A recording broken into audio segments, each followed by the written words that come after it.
Good evening, everyone. Welcome to another edition of Hartford's Got Jazz here on HPA-TV. I am your host, Hanif Nelson, and our guest tonight is Emmett Goods. Emmett Goods is a trombonist. He's originally from the Pittsburgh area. He's also a graduate of the Hart School, and he's going to be playing some great music for us tonight. So, Emmett, you come from a city that has a very rich musical history and tradition in jazz, but you also come from a family that has a very rich musical history in jazz. Tell us a little bit about that. About the city or about my family?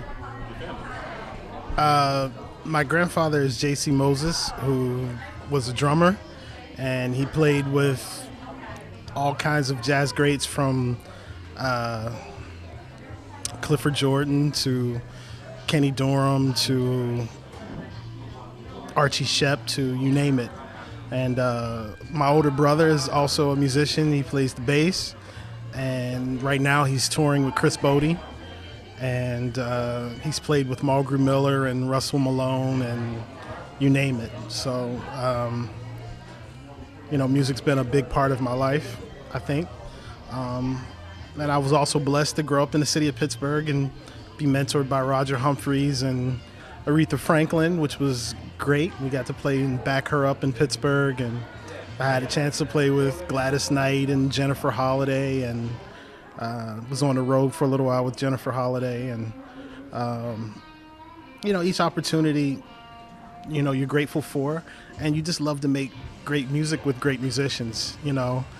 Doesn't matter the genre of music. If you're around great musicians, that's always a wonderful experience to have, to be around people that are at the top of their game. So that's great experience. In addition to being back here in Connecticut, you go back and forth a lot in Pittsburgh because you are also a member of the Pittsburgh Jazz Orchestra. It's one of those things where growing up playing the music, big band is it. Big band is where a lot of this got started for a lot of us. What is that experience like, growing up here, playing musically in Hartford, going back home to Pittsburgh, playing with the Pittsburgh Jazz Orchestra? Do you see any differences between how the city of Pittsburgh and the city of Hartford has been with their tradition in jazz? Well, I think it's different situations. Pittsburgh, although it's part of Pennsylvania, we're very Midwestern at our heart. So it's a very Midwestern type of city. And we've been able to maintain our existence in a very almost kind of isolated situation. We're, 200 miles or 150 miles away from Cleveland. I think it's probably the next closest major city. So we have always had to kind of maintain our tradition. Whereas Hartford, I think we have the benefit of being so close to Boston and so close to New York that sometimes we don't always rely on great music being right here in our backyard. You'll notice people here are way more willing to travel, just for a weekend. It's something that they can do, whereas making a weekend trip in Pittsburgh, could be a much greater ordeal, to drive 5 hours to Philly or, drive 7 hours to New York is a bigger deal, so, but I think I see those differences in the tradition. The Pittsburgh Jazz Orchestra provides a wonderful opportunity for us to have a regional jazz orchestra. They just released their first CD, which was a holiday CD, and it did very well, and it's doing very well, I should say. And it's great to be up under the direction of Sean Jones and Mike Tomorrow, and to get to play with them regularly and to play with all my friends that I grew up with musically in Hartford. I mean, that band is full of guys that I've known for a long time. The drummer and I have been best friends since high school, bass player, much the same, so it's just a wonderful opportunity for me to play with those guys. In addition to being a great musician, you're also a great educator, and you're also in the final pursuits of your doctorate degree. How has that experience been, going through the master's program and now very close to attending your doctorate, and how has that impacted the way you approach education? Well, it's interesting. I mean, the drummer from tonight is actually a gentleman that I met in Georgia while I was getting my master's degree. He played my master's recital with me, and we've been friends for probably about the last 10, 11 years. So in that sense, I've gotten to meet a lot of great people. And now that I'm working on my doctorate at West Virginia University, it's much the same. You meet a lot of great people. You get a chance to travel and to do a lot of great things. Academically, it's very hard. It's hard to be a working musician and a full-time graduate student. It's very hard. In addition to all my teaching pursuits as well. I still teach actively, and so it's hard. It's hard, and which is why you don't see many people do it. But hopefully it'll become more of a common thing, and you'll see more people do it. One of the people that you mentioned earlier is Roger Humphreys as being one of your big influencers. Some fantastic drummer from the city, living in the city of Pittsburgh. He's like a father to many of the people in the city of Pittsburgh. Who have been some of your other influences aside from your grandfather and Roger that have helped shape you as the musician you are today? I wouldn't be in the city of Hartford if it wasn't for Curtis Fuller. Curtis Fuller, I met in high school, and he was a friend of my grandfather's, and I wanted to study with Curtis Fuller. So I did my first year of college actually at Berklee College of Music, and that's where I actually met Professor Davis. I met him at a jam session while I was a student at Berklee.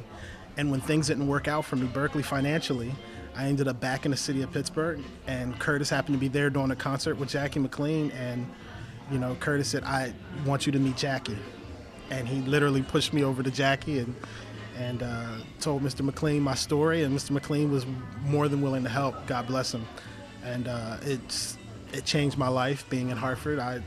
The people I've met here, I count as family here in Connecticut. So it's been a wonderful experience. Good evening, everyone. Welcome to another edition of Monday Night Jazz here live at Black Eyed Sally's, sponsored by the Hartford Jazz Society and Black Eyed Sally's.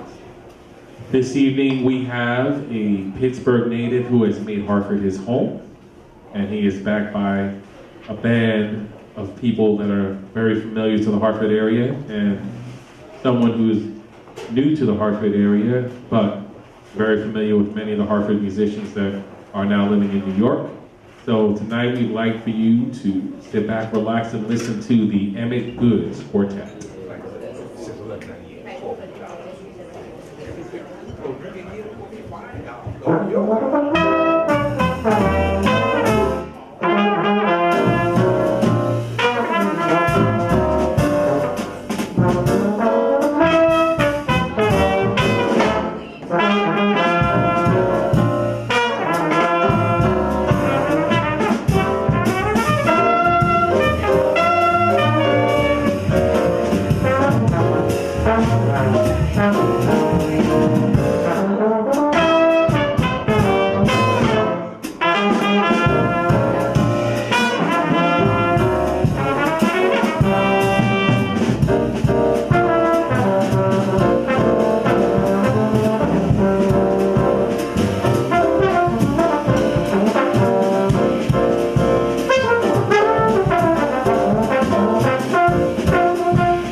Thank you so much. It was a Wes Montgomery tune called Doogie, which he wrote over top of a Charlie Parker song entitled Confirmation. So if it sounded slightly familiar, Charlie Parker did write originally the song Confirmation, and then I have no idea when Wes Montgomery wrote it, but I know it was on an album he did in the late 1950s, where he actually played some bass guitar on the album as well.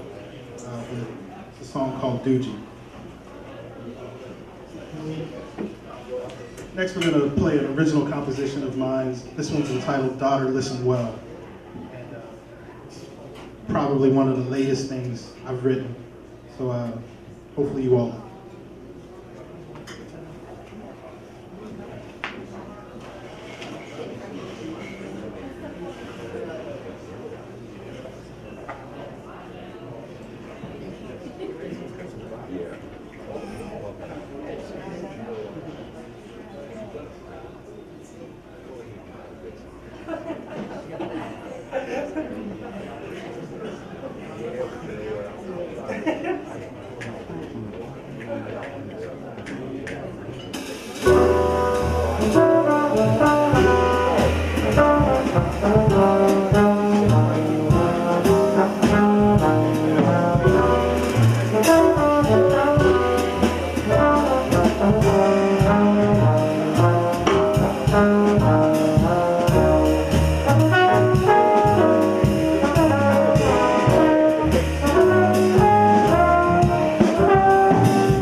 Thank you.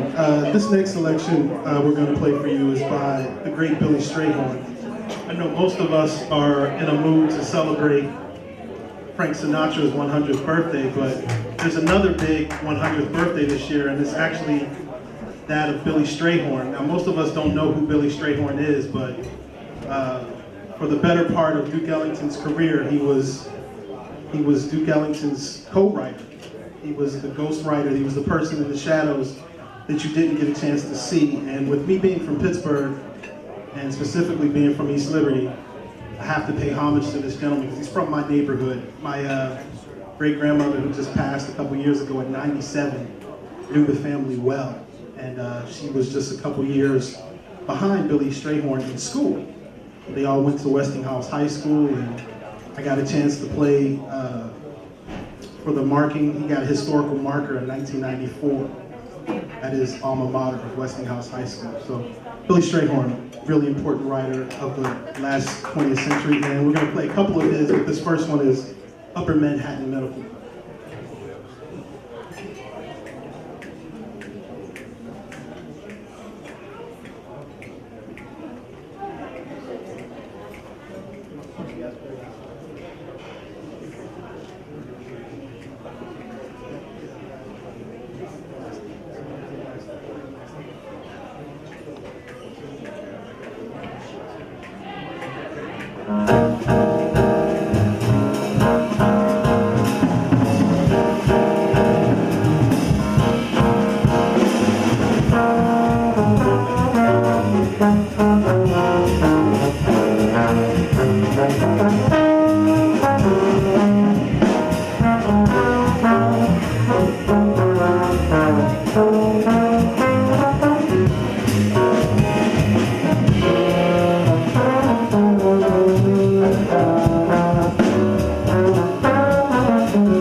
So last couple of songs were by the great Billy Strayhorn. The first was Upper Manhattan Medical Group, and the next was Chelsea Bridge. So while everybody's celebrating Frank Sinatra's 100th this year, be sure to remind them that the great Billy Strayhorn turned 100 as well. At the end of November. So Chelsea Bridge and Upper Manhattan Medical Group. This is an original composition of mine we're going to play next, and it's called Winding Down. So I guess it's appropriate as we're winding down 2015 going into 2016.